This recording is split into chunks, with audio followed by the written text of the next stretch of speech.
And Archbishop McCarthy made it very clear right from the very beginning that that was not going to happen, and he turned it right around. And I can tell you that 6 years ago we were looking at that organ trying to fix it, and I wish we'd done it then, because it would have cost us half of what it cost to finally do it now. Well, it certainly sounded spectacular today. I guess it was money well spent.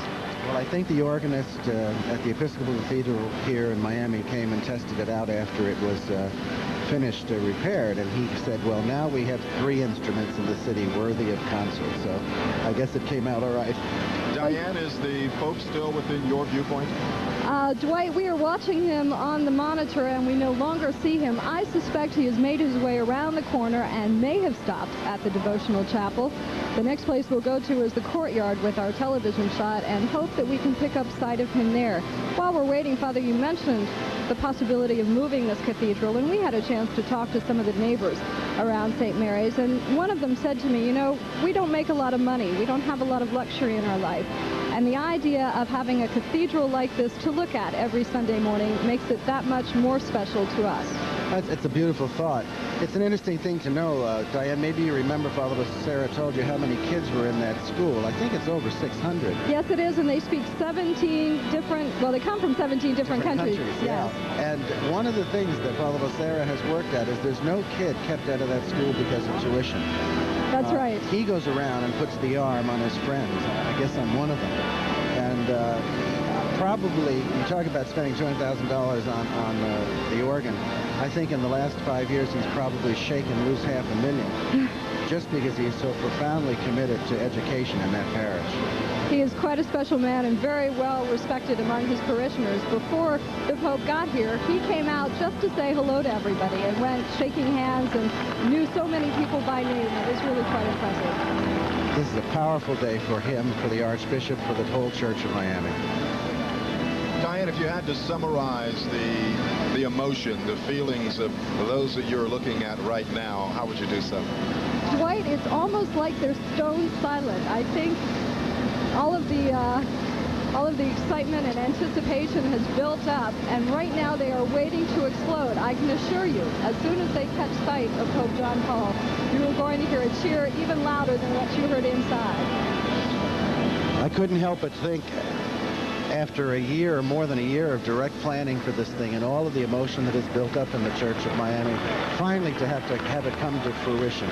Just a very powerful moment. You know, it's probably a strange thing to say, but when you're a little kid and you're old enough to realize that you have birthdays and you wait for your birthday to come, or you wait for Christmas or for Santa Claus, there's that little childlike anticipation that I don't think most adults have felt until today. And the Pope has come in. It's almost the same sort of emotion. And hopefully he's calling us to a powerful adult faith. That's the big difference, and I think that's going to be the challenge of the Church of Miami in the days and the weeks and the months and the years to come. I was very impressed that he took note in his remarks, the Holy Father did, of the synod that the Archdiocese of Miami is now going through. We're right smack in the middle of it. And it's the first synod that the diocese has had. It's the first one in Florida, I think, in 35 years. And a powerful time where people really, really are looking at ourselves and saying, how can we be of better Christians, better service to the community?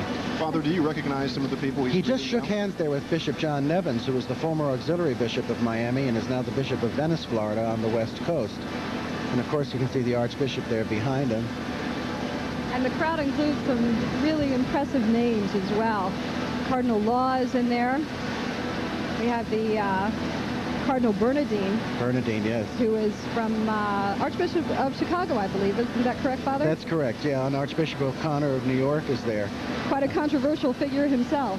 Yeah, but very well spoken. Yes. I must confess, he does very well on television. If you all could have gotten him, you would have had a real coup. Well, maybe we'll get him yet, sir. Yeah, you never can tell. Also inside at this moment is Cardinal Agostino Cazzaroli, and he is an interesting man. He is the Secretary of State, the second in command at the Vatican. It's not like the president and vice president. If anything were to happen to the Pope, certainly this man would not become Pope, but he is the man in charge until the College of Cardinals can vote and bring a new Pope into office. He's also interesting because he was the first Vatican representative to visit Cuba after Castro took over. So it'll be interesting to see how the Hispanic community here responds to Cardinal Casaroli. He's a very unique man, too, precisely because John Paul travels as much as he does, it makes the Secretary of State's role that more important within the church.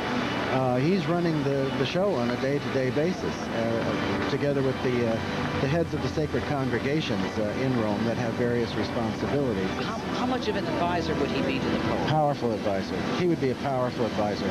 I would think, Father, it would be some sign of how much importance the Pontiff puts on this American visit that he brought Cardinal Casaroli with him. Well, you know, Casaroli is not a stranger to America. He was here 2 years ago when he ordained one of our own Miami priests, an archbishop, who is now the apostolic delegate to Sri Lanka, Archbishop Ambrose de Pauli. And so this is not the Secretary of State's, Cardinal Casaroli's first visit to the cathedral. He was very welcome there 2 years ago, not quite 2 years ago. Father Ambrose, as we all call him, worked in the Vatican for many, many years, and then he was made an apostolic nuncio to Sri Lanka. We came across some interesting information about Cardinal Bernardine. A lot of people have speculated openly that he could very well become the first American Pope. Is that something you've heard? Well, I mean, if you ask me personally what my opinion was, certainly Cardinal Bernardine would have powerful capacity for doing that. If you ask me as a betting man what I thought would happen in the church, I think that it's very likely that we would get a Central or South America. There are some very fine men there. And that's where the church is growing. That's where the church's attention is now. I don't know how well you can see this, Diane, but the thing that I have always found interesting, that as the Pope walks along and touches as many hands as he possibly can and bestows blessings on these people, everyone reaches out to him, but they don't hang on to him. I have never seen him pull away from anybody, but they hold his hand or kiss his ring for a very brief period of time and then let go of him, allowing him to progress along, which is extraordinary when, you know, the natural inclination is to hang right on and not let go. And, you know, on the other side of that also, he seems to stare into every eye of every person that he touches.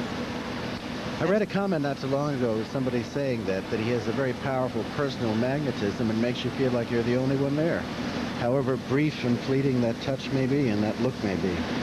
And when he does look at you, he looks you right in the eye, and it's extraordinarily piercing look. There's up there in the upper right, you see Bishop Rahman, who is the auxiliary bishop of Miami, a very wonderful holy man.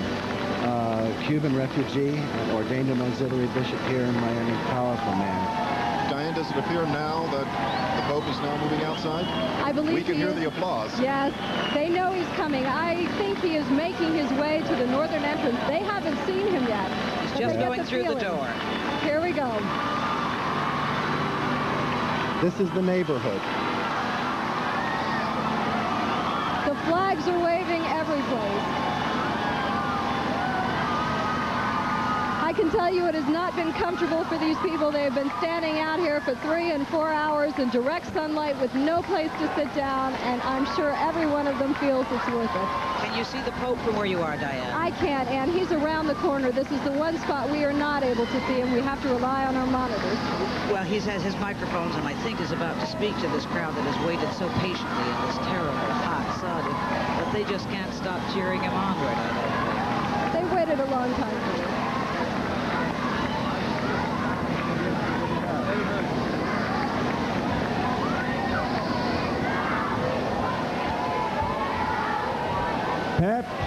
Pep Asien.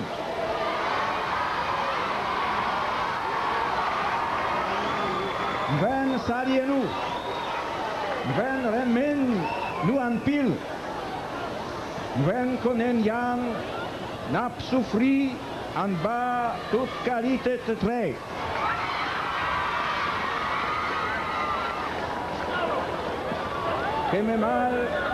Que me fait mal, m'tendait toute difficulté qui gagne la caille.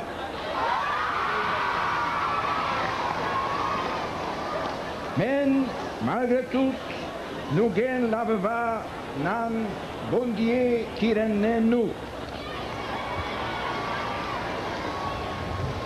Et puis, when Konenyan nous remnen Manan Marie qui toujours ban secu.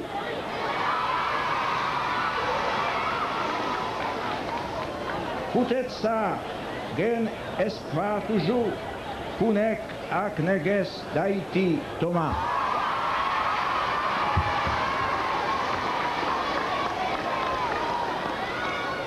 Se po bon Dieu béni nun bien béni.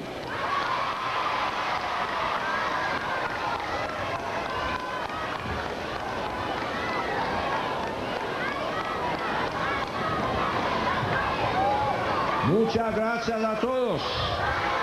Un abrazo cordial a todos los presentes que hablan la lengua española. Una bendición en el nombre del Padre, del Hijo, del Espíritu Santo. Adiós. Adiós. Muchas gracias. Incredible. Incredible. Incredible. Well, wasn't that extraordinary? In Creole and in Spanish. And in Spanish both. And how they loved it. And the people are running out now to the front of the street. They are hoping they can get one last view of the Pope as his motorcade makes its way past. You have to really be impressed with how comfortably he moved from one language to another. Oh, yeah. I can tell you, we spoke to quite a few of the Haitian community here before this service today, and they were praying the Pope would speak to them in their native language. They say it makes a difference for them when they can pray and appreciate the Pope in their own language. It would make a difference to anyone, Diane, if someone that you revere and who is the leader of your church gives you a blessing in your own language. It has to have much more meaning to you than knowing it. Yes, that man is saying a blessing, but it's something that I don't understand the words. Yes. It has to be so meaningful for them. I think one of the things over the years that we've learned in the Church of Miami, I think we knew it in theory, but not in practice, that the language of faith is the language of the heart, and it's the language that you grow up with. And I don't know, over the years, I'll be hearing confessions and have someone come to me and confess their sins or whatever, and then perfect English, and then when it comes time for the act of contrition, they'll or some language, that they grew up with when they learned their prayers. And then if you can see behind me, the Pope has already been placed in the limousine with the Archbishop McCarthy. Things are moving very quickly here now on the street. The police and the Secret Service have lined all the way down to the end of the block. We're looking at about 200 yards. And they are having a little bit of trouble keeping the crowds back, although most seem to be really well behaved. From here, of course, the Pope and the Cardinal and the Archbishop go on to the Pastoral Center, where John Scott is at this point. Well, the interesting thing is, Diane, that we wanted to point out is, as we had known all along, that the Archbishop would be traveling with the Pope at all times and be there to introduce him to specific people that he has seen to it are close enough to get an opportunity to receive a blessing from the Pope, or perhaps even to exchange a word or two with him. And the Archbishop, as we all know, has been working for this for years and years. And the Archbishop became Archbishop the same year that the Pope became the Pope. So both of them have just less than a decade under that particular offices. But the Archbishop is a rather interesting man. He came here from Cincinnati. He was born in Cincinnati and has had a wonderful career before becoming our Archbishop. And here are some of the facts you might want to know about Archbishop Edward McCarthy. It all began for Edward McCarthy in Cincinnati, where he was the second child born to the McCarthys. There would be 5, and 4 of them would give their lives to their religion. For young Edward McCarthy, the decision to become a priest was made very early in life. Actually, I come from a family that has always held the priesthood in very high regard, sort of taken it for granted that when I grew up, I'd be a priest. When I finished my high school, I spoke to the local pastor about the possibility of entering the seminary. Just out of high school, 18-year-old Edward McCarthy entered the seminary. It was 1936, and the war clouds gathering in Europe seemed very far from Cincinnati and the peaceful education at the seminary. But the war came, and even the cloistered world of Mount St. Mary's changed. McCarthy was ordained a year earlier than expected. So that was a very exciting day. There was a great need for priests in those days because so many were going off as chaplains. And so that the bishop decided that he would ordain a few of us while we were still in the seminary, that we could perform some priestly functions as we continued our studies. In 1943, McCarthy said his first Mass. He had wanted to be a pastor, dealing with people rather than administrative work, but he was sent to the administrative office. He assumed it was because he was one of the few priests who could type. He continued his studies, picking up degrees in canon law, theology, a Master of the Arts. As his career expanded, he took on more duties within the Diocese of Cincinnati and became auxiliary bishop in 1965. In 1970, he was sent to Phoenix, Arizona, but it was not a lifetime appointment, although he thought it would be. In 1976, the call to Miami to assist the gravely ill Bishop Coleman Carroll and to succeed him after his death in 1977. It has been a tumultuous 10 years, but one in which the tall, distinguished, soft-spoken Archbishop has taken a lead position to end prejudice, assist the needy, and to lead all toward the spiritual life. He has a weakness, ice cream, and he can't hide his pride in getting the Pope to come to Miami. He calls it the crowning glory of his 44 years serving the Church. Background information on Miami's Archbishop Edward McCarthy, and Channel 10's special coverage of the papal visit will continue in just a moment.